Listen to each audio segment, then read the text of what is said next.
Alhamdulillah kaum muslimin rahimani wa rahimakumullah. Kita lanjutkan kembali pengajian hadis Nabi dari kitab Sunan Tirmidzi. Dan kita masih membahas Kitabu At-Taharah, tentang bersuci. Dan kita sudah sampai pada hadis nomor 130 dalam kitab Sunan Tirmidzi. Faqala al-muallif rahimahullahu ta'ala wa nafa'ana bihi wa bi'ulumihi fid dharain amin. Babu ma ja'a fil haid, bab tentang wanita haid, annaha la taqdi shalah, bahwasanya dia tidak mengganti salat yang dia tinggalkan. Jadi ibu-ibu yang mengalami haid, demikian juga nifas sama saja, selama haid kan tidak boleh salat. Nah, tidak boleh salat berarti dia meninggalkan salat. Apakah ketika haidnya sudah selesai mengganti salatnya? Ini yang akan kita bahas. Hadis 130 an Mu'adzah radhiyallahu rahimahallahu taala. An-imra'atan, ada seorang wanita, sa'alat Aisyah, bertanya kepada Aisyah, qalat, dia mengatakan, wanita ini ya maksudnya Mu'adzah tadi, ataqdi, apakah mengqadha, mengganti, ihdana, salah satu kami, salataha, salatnya, ayyama mahidha, selama hari-hari haid dia. Faqalat, maka Aisyah balik bertanya, aharuriyatun anti, apakah kamu itu orang khawarij? Qad kanat, sungguh adalah, ihdana, salah satu kami para sahabat Nabi, tahidu, mengalami haid, fala tu'maru, lalu tidak disuruh, yaitu oleh Nabi, biqada'in, untuk mengganti salat tersebut. Jadi ada seorang wanita dari kalangan tabi'in namanya Mu'adzah. Dia bertanya kepada istri Nabi namanya Aisyah, wahai Aisyah, kalau wanita tidak salat karena haid, apakah nanti mengganti salatnya? Aisyah malah balik bertanya, apakah kamu itu orang khawarij? Kenapa Aisyah mengatakan begitu? Karena orang-orang khawarij, kelompok sesat, mereka menganggap bahwasanya wanita haid kalau sudah selesai haidnya dia harus mengganti salatnya. Nah, ini pendapat seperti ini pendapat yang salah. Maka dibantah oleh Aisyah, ini tidak benar, karena kami para wanita di masa Nabi mengalami haid, kemudian tidak pernah disuruh oleh Nabi untuk mengganti salat yang ditinggalkan. Nah, mungkin ada yang bertanya, bukankah wanita haid mengganti puasa yang ditinggalkan selama haid? Haid di bulan Ramadan 7 hari, nah, maka dia mengganti puasa 7 hari. Maka jawabannya dua. Yang pertama, karena kalau puasa itu diperintahkan oleh Nabi untuk mengganti, maka ya kita mengganti. Kalau tidak diperintahkan oleh Nabi mengganti, ya tidak akan kita ganti. Jawaban yang kedua, antara sholat dengan puasa itu ada perbedaan. Sholat itu dalam satu hari diulang 5 kali, sehingga kalau kita harus mengganti sholat gara-gara haid, berarti sudah berapa kali sholat diganti itu. Kalau 10 hari tidak salat gara-gara haid, berarti nanti harus mengganti 50 kali salat. Kan berat ini, Pak. Berbeda dengan puasa, ya. Puasa itu hanya 1 bulan selama 1 tahun. Sehingga kalau tidak puasa 7 hari, maka mengganti 7 hari itu adalah jumlah yang tidak berat. Nah, maka dari sisi masuk akalnya sangat masuk akal ketika dibedakan antara salat dengan puasa. Adapun dasarnya orang-orang khawarij apa? Saya nggak tahu ini. Mereka orang-orang sesat. Bisa jadi mereka mengkiaskan antara sholat dengan puasa karena sama-sama rukun Islam. Sholat rukun Islam, puasa juga rukun Islam. Nah, sehingga kalau sholatnya, kalau puasanya wajib diganti, berarti sholatnya juga wajib diganti. Nah, penalaran seperti ini tidak dapat diterima apabila penalaran itu bertentangan dengan dalil. Makanya kata Ali bin Abi Thalib, agama itu tidak dengan nalar, agama itu dengan dalil.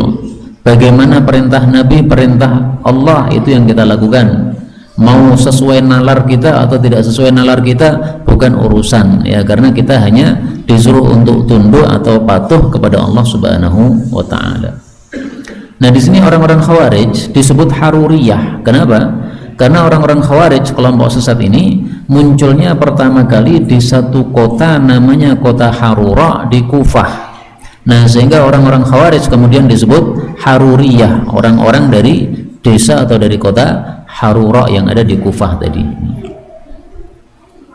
Kemudian di sini Imam Tirmidzi mengatakan, inilah pendapat seluruh para ahli fikih, tidak ada perselisihan pendapat di antara mereka bahwasanya orang haid itu mengganti puasa tetapi tidak mengganti sholat yang dia tinggalkan. Nah, di sini Imam Tirmidzi katakan tidak ada perselisihan. Padahal ada perselisihan, yaitu dari orang-orang Khawarij. Ini menunjukkan apa?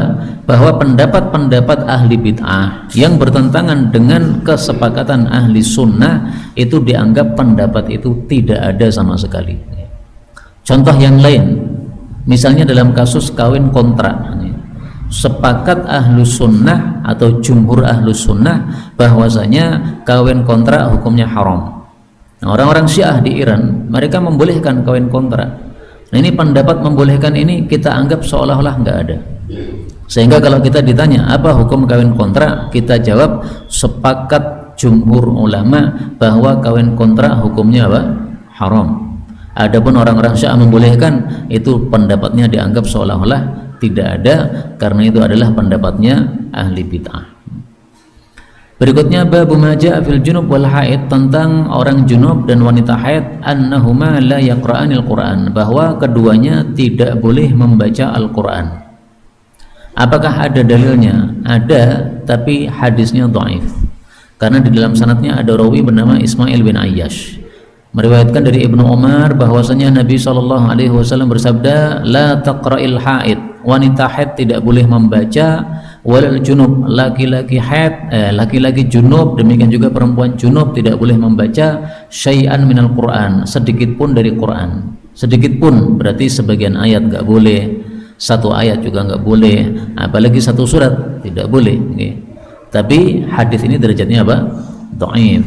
Nah, karena hadis ini derajatnya dhaif, ada rawi bernama Ismail bin Ayyash, menyebabkan para ulama kemudian berselisih pendapat. Boleh tidak wanita haid dan orang yang junub membaca Quran?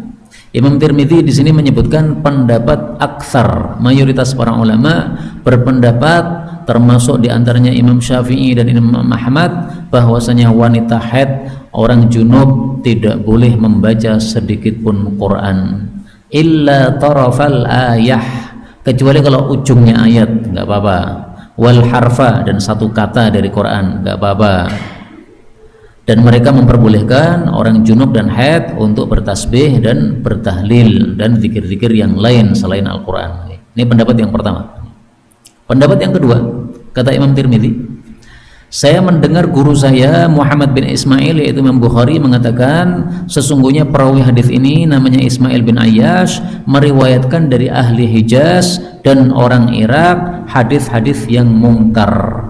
Jadi tampaknya Bukhari mendhaifkan riwayatnya Ismail bin Ayyash dari orang-orang Hijaz yang dia menyelisihi atau yang dia bersendiri dalam meriwayatkannya. Nah, hadis ini termasuk yang diriwayatkan oleh Ismail bin Ayyash dari orang-orang Hijaz, berarti hadisnya dhaif. Adapun Ismail bin Ayyash kalau dia meriwayatkan dari orang-orang Syam, hadisnya sahih. Nah, di sini ternyata ketika ditilik sanadnya, ini Ismail bin Ayyash meriwayatkan dari Musa bin Uqbah. Musa bin Uqbah orang Hijaz, berarti kesimpulannya hadisnya lemah. Hadis yang lemah tidak bisa dijadikan dalil. Kalau begitu, menurut pendapat Imam Bukhari, boleh baca Quran meskipun haid. Menurut Imam Bukhari, boleh baca Quran meskipun junub. Dan yang membolehkan ini tidak hanya satu orang, Pak, tidak hanya Imam Bukhari saja. Yang membolehkan ini adalah Ibnu Abbas, sahabat Nabi SAW, Sa'id bin Musayyab, ulama tabi'in yang nomor satu, ilmunya paling tinggi, Ikrimah, muridnya Ibnu Abbas, At-Tabari, ahli tafsir, Ibnul Munzir, ulama populer, Dawud Al-Zahiri, ini pemilik mazhab Zahiri. Nah, Imam Bukhari, nah, berarti minimal kita temukan 7 ulama, semuanya berpendapat bahwasanya wanita haid boleh membaca Quran, orang junub juga boleh membaca Quran. Tapi kalau mazhab 4 nih, semuanya berpendapat tidak boleh membaca Quran ketika haid atau junub. Saya sudah sampaikan kemarin, kita yang bukan ulama disuruh mengikuti para ulama. Nah, ketika para ulama berselisih pendapat seperti ini, maka kita boleh memilih pendapat yang menurut kita kuat kalau kita bisa memilah mana yang dianggap kuat. Kalau tidak bisa memilah mana yang dianggap kuat, ikut gurunya nggak apa-apa. Panjenengan punya kiai siapa? Ya, kiainya bagaimana menjelaskan? Ya sudah. Seandainya kita ngaji sama Imam Bukhari, maka Imam Bukhari akan menjelaskan kamu boleh baca Quran ketika junub, kamu boleh baca Quran ketika haid. Nah sudah, kita ngikuti guru kita Imam Bukhari, nggak ada masalah. Nah saya di pesantren itu memang di pesantren itu salah satu silabusnya itu adalah membaca kitab Sahih Bukhari. Nah sehingga guru saya di pesantren mengikuti mazhabnya Imam Bukhari, sehingga sejak kecil ya saya mengikuti pendapat yang membolehkan wanita haid baca Quran, orang junub baca Quran. Nah maka sekarang panjenengan mengikuti pendapat itu tidak ada masalah juga, meskipun ini memang apa? Masalah yang khilafiyah diperselisihkan oleh para ulama. Nah kalau ditanya apa alasannya kamu junub malah baca Quran atau kamu haid baca Quran, alasannya karena hadis yang melarang orang junub dan haid baca Quran tidak ada yang sahih. Padahal hukum ini perlu dalil yang sahih. Tidak ada dalil yang sahih, tidak usah menetapkan hukum haram. Berarti kesimpulan akhirnya apa? Boleh ini. Tapi tetap saja kita hargai pendapat yang mengatakan tidak boleh baca Quran ketika junub dan haid. Terutama yang junub, Pak. Karena junub itu bisa menghilangkan junubnya. Beda dengan wanita haid. Wanita haid tidak bisa menghilangkan haidnya. Dia harus nunggu haidnya selesai sendiri. Makanya sebagian ulama berpendapat untuk wanita haid boleh baca Quran, untuk junub tidak boleh. Nah, itu pendapat yang ketiga berarti. Pendapatnya Imam Malik. Kenapa Imam Malik membolehkan wanita haid baca Quran? Kata beliau, kasihan wanita haid kalau tidak boleh baca Quran, nanti hafalan Qurannya bisa lupa. Karena selama 7 hari tidak boleh baca Quran. Bagaimana kalau haidnya 10 hari? Selama 10 hari nggak boleh baca Quran, kasihan, hafalannya hilang nanti. Nah, maka kata Imam Malik, yang haid boleh baca Quran, yang junub tidak boleh baca Quran. Sampai mandi dulu, karena junub bisa kita hilangkan dengan mandi. Berikutnya bab maja fi mubasyaratil haid, bab tentang menyentuh kulitnya wanita haid. Jadi suami kemudian tidur bersama istrinya yang sedang haid, boleh enggak sentuhan kulit? Ini yang akan kita bahas, hadis 132. An Aisyah radhiyallahu anha qalat, kana adalah Rasulullah sallallahu alaihi wasallam idza hidtu, kalau saya sedang haid, kata Aisyah, ya'muruni, beliau menyuruh saya an attazir, untuk memakai sarung. Thumma, kemudian yubashiruni, beliau menyentuh kulit saya. Hadis ini sahih, menunjukkan bahwa wanita haid itu kulitnya tidak najis, sehingga disentuh oleh suaminya tidak masalah. Dan ini menunjukkan bahwa Islam itu adalah agama yang sedang-sedang, tidak berlebihan ke atas, tidak berlebihan ke bawah. Yahudi menganggap wanita haid itu najis, Pak, sehingga wanita haid tidak boleh disentuh kulitnya. Kalau disentuh kulitnya, najisnya pindah sama kita. Itu keyakinan Yahudi. Nah, ini berlebihan ke bawah ya, menajiskan wanita yang sedang haid. Nasrani sebaliknya, kata Nasrani wanita haid itu suci, sehingga karena suci boleh dijima. Nah, ini berarti apa? Melebihkan wanita tapi berlebihannya ke atas. Maka berlebihan ke atas tidak baik, namanya ifrat. Berlebihan ke bawah tidak baik, namanya tafrid. Sedang-sedang di antara keduanya ini yang terbaik. Nah, maka Islam mengajarkan ajaran yang sedang-sedang, yang tengah-tengah, tidak berlebihan ke atas, tidak berlebihan ke bawah, tengah-tengah antara ifrat dan tafrid, ya, tengah-tengah antara murad dan marid. Kemudian dalam hadis ini disebutkan bahwa Aisyah ketika haid oleh Nabi disuruh pakai sarung. Yang namanya sarung itu adalah penutup antara pusar sampai dengan lutut. Nah, karena itu muncul perselisihan pendapat di antara para ulama. Boleh tidak wanita haid, istri yang haid, disentuh pada area antara pusar sampai lutut tanpa ada sarung yang menutupinya? Boleh enggak? Nah, itu diperselisihkan oleh para ulama.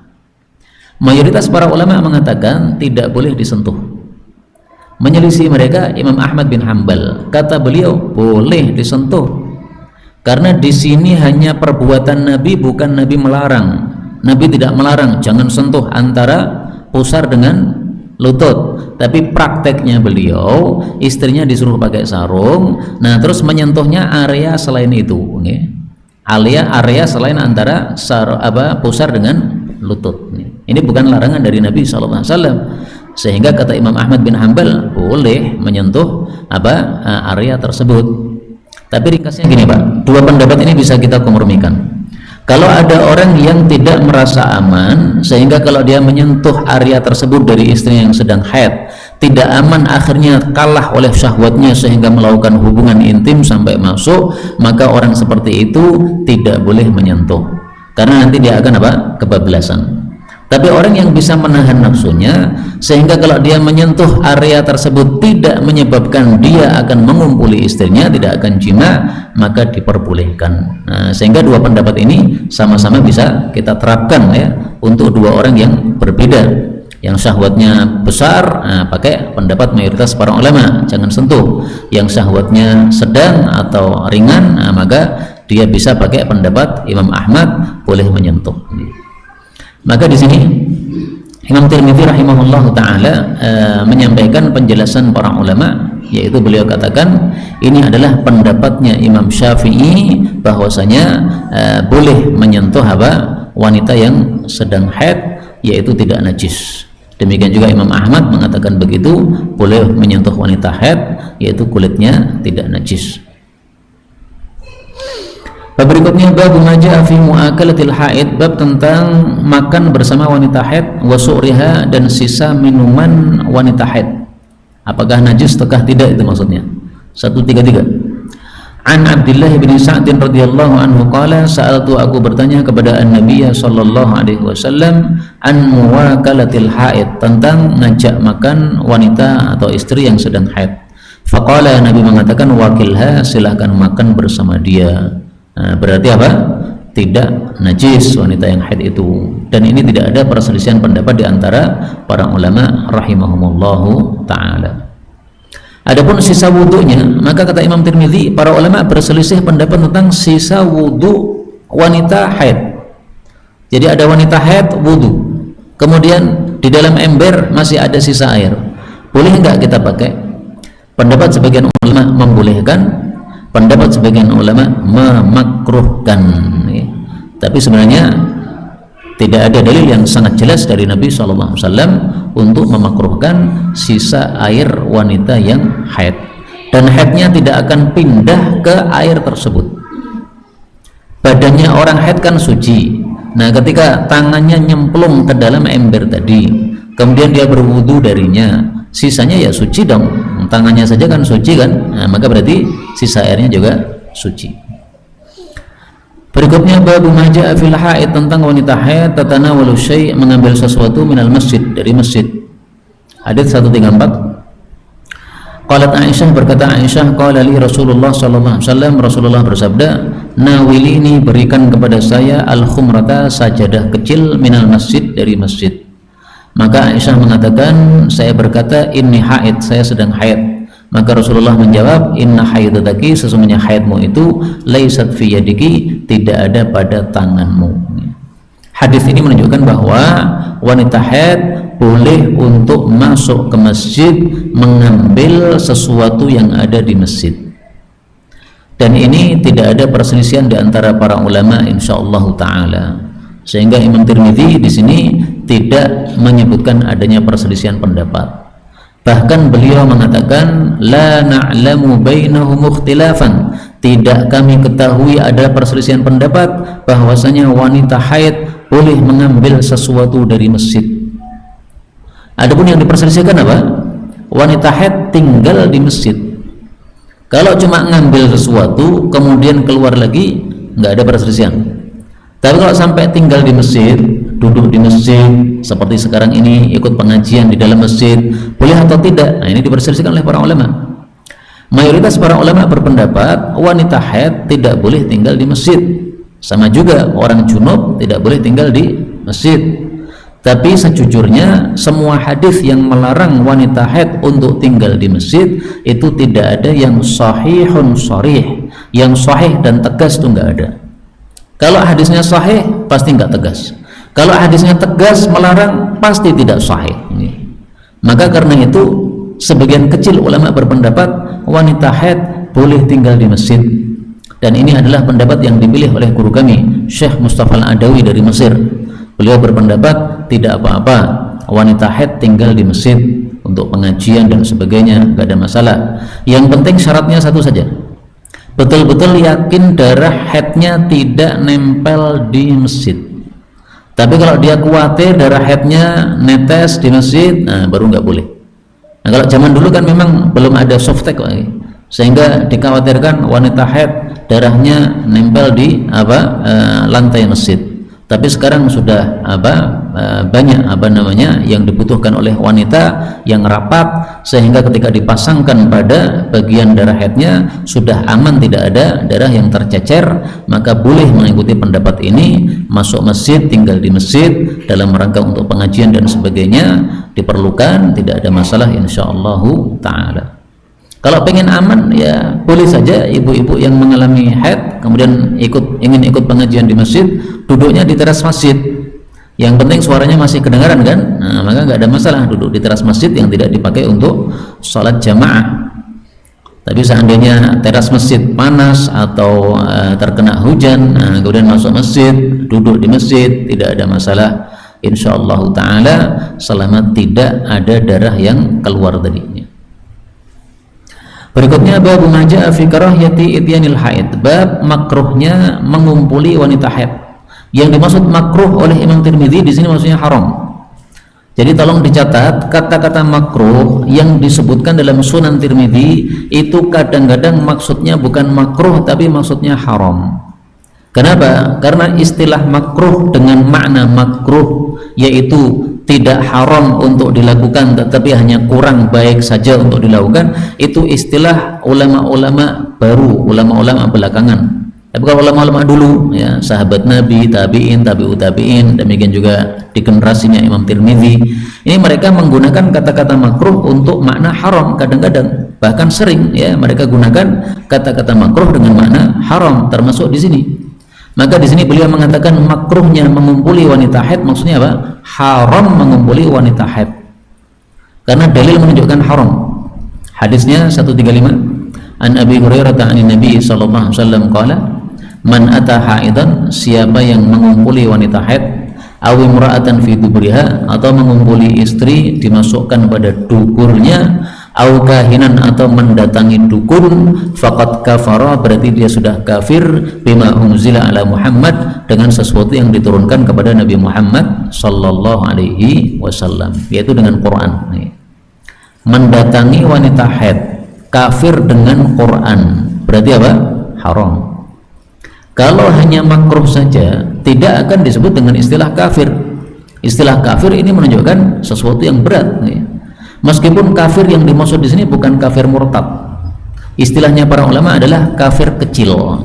Jadi kafir ada dua, ada kafir besar, ada kafir kecil. Kafir besar itu maksudnya murtad sehingga dia sudah keluar dari agama Islam.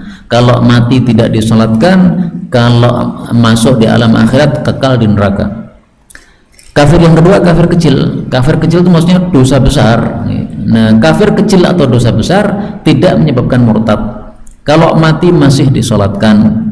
Kalau masuk alam akhirat, nanti setelah masuk neraka, kalau dosanya sudah selesai akan dikeluarkan dari neraka, masuk ke surga karena dia Islam. Nah, yang dimaksud di sini adalah kafir kecil. Sehingga kalau ada seorang laki-laki nekat mengumpuli istrinya yang sedang haid, maka dia melakukan dosa besar sampai disebut Nabi kafir, tapi maksudnya kafir kecil. Lah kalau istrinya gimana? Istrinya kalau dia rela, maka dia juga sama kafir kecil, dosa besar. Sehingga istri tidak boleh menuruti suami. Suaminya dilarang. Mohon maaf mas, ini lagi larangan, nggak boleh. Nah kalau dipaksa dan istri tidak kuat untuk apa? Tidak mampu untuk menolak karena kalah kekuatannya, nah, maka istri tidak berdosa karena dia terpaksa. Seperti seorang wanita yang diperkosa, diperkosa tidak dosa, kecuali kalau diperkosa rela, silahkan saya diperkosa, nah, itu berarti apa? Dosa dia. Makanya Imam Tirmidzi mengatakan wa innama ma'na hadza, maksud hadis ini menurut para ulama adalah alat taqlid, ini larangan keras. Artinya bukan betul-betul kafir, bukan, tapi larangan sangat keras sekali sehingga disebut kafir ya. Apakah bisa hadis ini ditafsiri kafir betul-betul alias kafir besar? Bisa apabila dia melakukan 3 perbuatan ini sambil meyakini dalam hati bahwa ini halal. Mengumpuli istri haid halal, kemudian dia melakukan, nah ini kafir murtad. Mengumpuli istri dimasukkan pada dubur, dia meyakini halal, nah ini kafir murtad. Datang ke dukun, kemudian membenarkan ucapannya dukun, dia meyakini ini halal, ini kafir murtad. Kenapa? Karena menghalalkan sesuatu yang diharamkan oleh Allah atau Rasul itu menyebabkan menjadi kafir murtad. Ada orang mengatakan minuman keras itu halal, nah, kafir murtad. Ada orang mengatakan tidak sholat itu halal, tidak sholat 5 waktu itu halal, ini kafir murtad. Berikutnya bab ma jaa fil kafarah fi dzalik, bab kafarah untuk yang melakukan itu, yaitu mengumpuli istri pada saat haid. Hadis 136. Ani Ibnu Abbas an Nabi sallallahu alaihi wasallam fi rajul, tentang seseorang yaqa'u 'ala imra'atihi, yang dia mengumpuli istrinya wahya haid, sedangkan istrinya sedang haid. Qala, beliau mengatakan yatasaddaq, hendaklah dia bersedekah binisfi dinarin, dengan separuh dinar. 1 dinar itu adalah 5 jutaan sekarang ini. Nah, separuh dinar berarti 2,5 juta. Siapa yang mengumpuli istrinya ketika sedang haid, sedekah 2,5 juta supaya dosanya dihapuskan oleh Allah. Inilah kafarahnya. Tapi saya jujur, hadis ini derajatnya dhaif. Kenapa dhaif? Karena ada rawi bernama Syarik, ini seorang perawi yang dhaif. Demikian juga hadis berikutnya 137 dari Ibnu Abbas, Nabi bersabda, "Idza kana daman ahmar", kalau darah haidnya masih merah, fadinarun, maka kafarahnya bayar 1 dinar, 5 juta. Wa idza kana daman asfar, kalau darahnya sudah kuning, berarti sudah akhir-akhir haid, fanisfu dinar, maka kafarahnya separuh dinar, 2,5 juta. Hadis yang kedua ini juga dhaif. Yang benar ini bukan sabda Nabi, tapi ini adalah pendapat dari Ibnu Abbas. Jadi Ibnu Abbas berfatwa, kalau kamu mengumpuli istrimu padahal sedang haid, nah, maka dibagi 2. Kalau darahnya masih merah, berarti masih awal-awal haid, maka hukumnya dikencengkan, diberatkan. Kenapa? Orang baru saja haid kok, kamu sudah nggak sabar, padahal sebelumnya kan sudah mengumpuli kan. Nah, ini baru haid malah mengumpuli lagi, ini berarti hukumnya dibikin keras, 1 dinar 5 juta. Kalau sudah akhir-akhir haid, ya agak dilonggarkan hukumannya, karena berarti dia sudah nggak sabar betul, karena sudah lama menunggu istrinya belum selesai dari haidnya. Nah, sehingga di sini Imam Tirmidzi menyebutkan perselisihan pendapat di antara para ulama rahimahumullahu taala. Ada 2 pendapat. Pendapat pertama, pendapat Imam Ahmad, sesuai hadis ini, siapa yang mengumpuli istri sedang haid, maka dia membayar kafarah sedekah 1 dinar atau setengah dinar. Pendapat yang kedua, pendapat mayoritas para ulama, di antaranya adalah Ibnu Mubarak, Sa'id bin Jubair, Ibrahim An-Nakhai, dan mayoritas para ulama, ya, mereka mengatakan la kaffarata alaih, tidak ada kafarahnya, yastaghfiru rabbahu, dia cukup istighfar kepada Allah Subhanahu wa taala. Maksudnya tidak ada kafarahnya, ini bukan kafarah yang wajib. Kalau mau sedekah 5 juta silahkan, tapi wajib tidak wajib. Kenapa tidak wajib? Karena bukan sabda Nabi sallallahu alaihi wasallam. Ini hanya pendapatnya Ibnu Abbas, dilakukan boleh, tidak dilakukan juga boleh. Lah kalau hanya pendapatnya Ibnu Abbas, kenapa Imam Ahmad mewajibkannya, yaitu mengharuskan bayar 1 dinar tadi? Karena salah satu prinsipnya Imam Ahmad, bahwasanya pendapat para sahabat itu bisa dijadikan sebagai dalil. Lah ini perkataan Ibnu Abbas sahabat Nabi bisa dijadikan sebagai dalil. Nah, sehingga wajar kalau Imam Ahmad bin Hanbal mengharuskan bayar 1 dinar tadi. Berikutnya bab ma jaa fi ghusli damil haid min ats-tsawb, mencuci darah haid dari kain. Hadis 138 an Asma binti Abi Bakrin radhiyallahu anhuma anan imra'atan, seorang wanita, sa'alatin nabiyya, bertanya kepada Nabi sallallahu alaihi wasallam, ani thawbi, tentang kain, yusibuhud dam, yang mengenainya darah, minal haidah, dari haid. Maka Rasul sallallahu alaihi wasallam bersabda, huttihi, keriklah darah tadi, thumma krusihi, kemudian kuceklah, bilma'i, dengan air, thumma rushihi, kemudian siramlah dengan air, wasalli fihi, lalu salatlah dengan baju tersebut karena sudah suci. Hadis ini menunjukkan dua hal. Yang pertama, bahwa darah haid itu adalah najis, makanya disuruh untuk mencuci. Yang kedua, hadis ini menunjukkan tata cara membersihkan darah haid yang mengenai baju, ya. Langkahnya 3. Yang pertama, darah itu dikerik dulu, ya. Maksudnya ketika kering, ya, maka ketika kering bisa dikerik.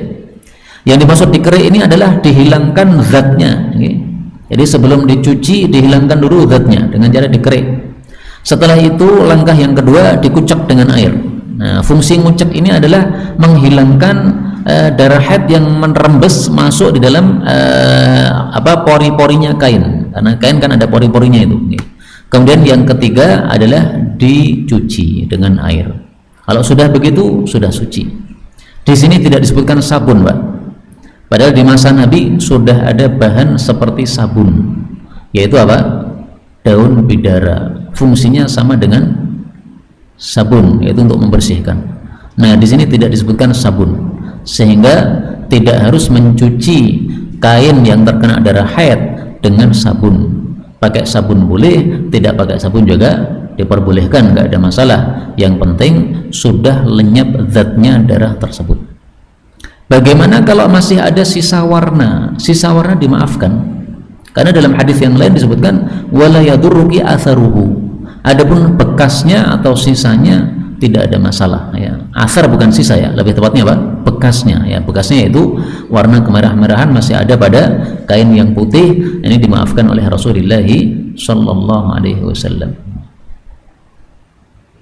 Kemudian di sini Imam Tirmidzi menjelaskan adanya perselisihan pendapat di antara para ulama tentang darah haid mengenai kain, lalu seseorang sholat sebelum dicuci darah tadi.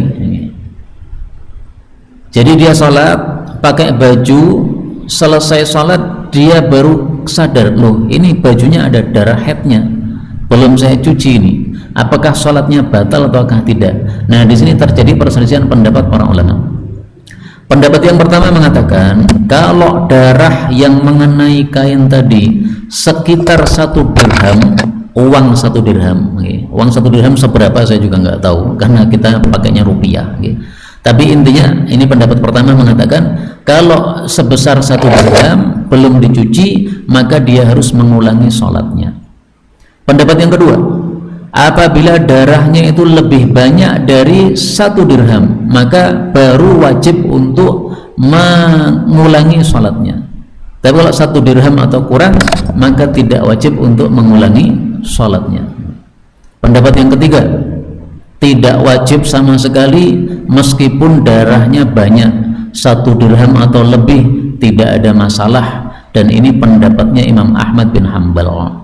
Dan inilah yang dipakai oleh guru-guru kami, bahwasanya kalau ketahuan setelah selesai sholat ada darah haid pada baju kita, tidak wajib diulangi. Kenapa? Namanya orang nggak tahu, ya dimaafkan. Dan ini dalilnya kuat, Pak.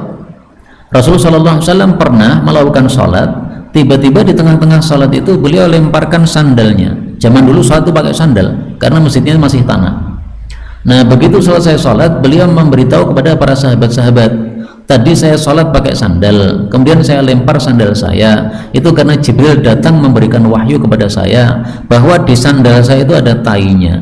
Nah, maka karena tai najis sehingga sandalnya dilepas oleh Rasulullah sallallahu alaihi wasallam. Nah, Nabi melepas sandal tanpa mengulangi sholat yang sudah dilakukan, menunjukkan apa? Sholat yang sudah dilakukan sambil memakai sandal najis karena tidak tahu dimaafkan. Nah, makanya Imam Ahmad mengatakan tidak wajib diulangi sholat tersebut. Kalau Imam Syafi'i keras, Pak. Kata Imam Syafi'i wajib dicuci meskipun darahnya itu lebih kecil daripada 1 dirham. Jadi pembahasan ini, perselisihannya ini adalah perselisihan tentang kapan darah haid itu dimaafkan. Ada yang berpendapat kalau sedikit dimaafkan, kalau banyak tidak. Ada yang berpendapat sedikit banyak semuanya tidak dimaafkan karena najis. Ada yang berpendapat dimaafkan karena dia tidak mengetahui pada waktu salat bahwasanya ada darah tersebut, sehingga ketidaktahuannya dimaafkan.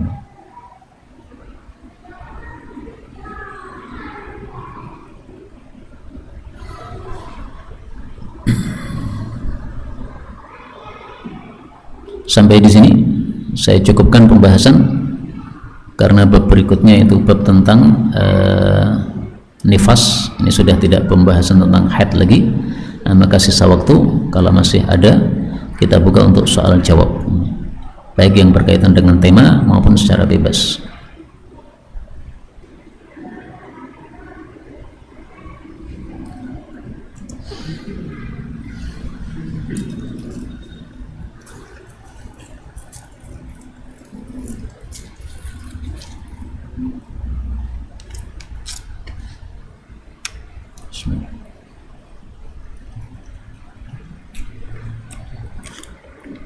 Ada pembahasan?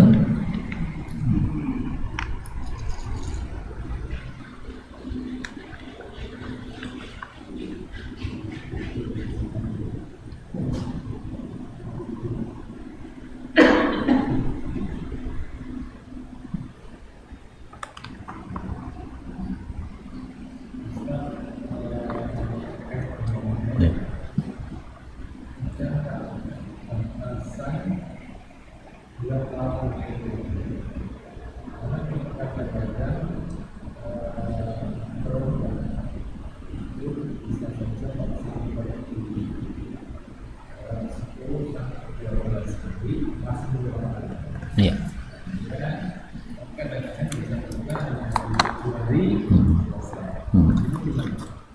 Ya. Ini ada pertanyaan, batasan berapa hari haid? Para ulama membahas 3. Yang pertama minimal haid, yang kedua rata-rata haid, yang ketiga maksimal haid. Adapun minimal haid menurut mazhab Syafi'i itu adalah 1 hari 1 malam.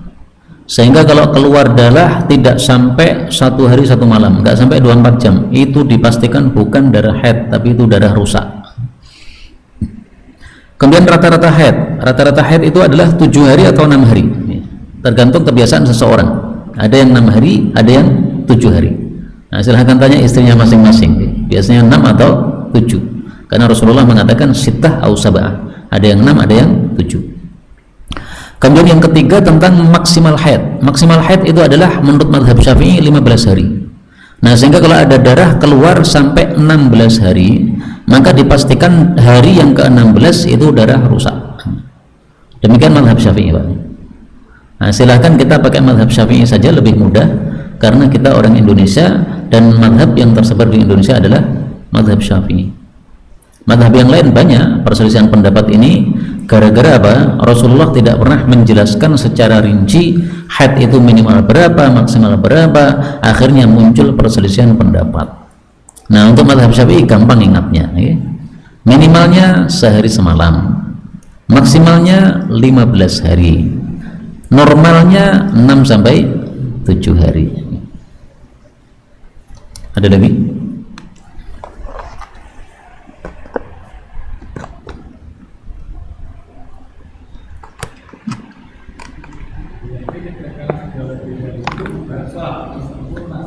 Iya, jadi hari ke-16 wajib sholat, meskipun darah mengucur, nggak apa-apa, sholat. Istri Nabi pernah sholat, di bawahnya itu dikasih wadah, netes-netes darah istihadahnya. Maka darah wanita itu ada 3, ada darah haid itu yang normal, ada darah nifas itu yang karena melahirkan, ada darah rusak atau darah istihadah itu selain dari haid dan nifas.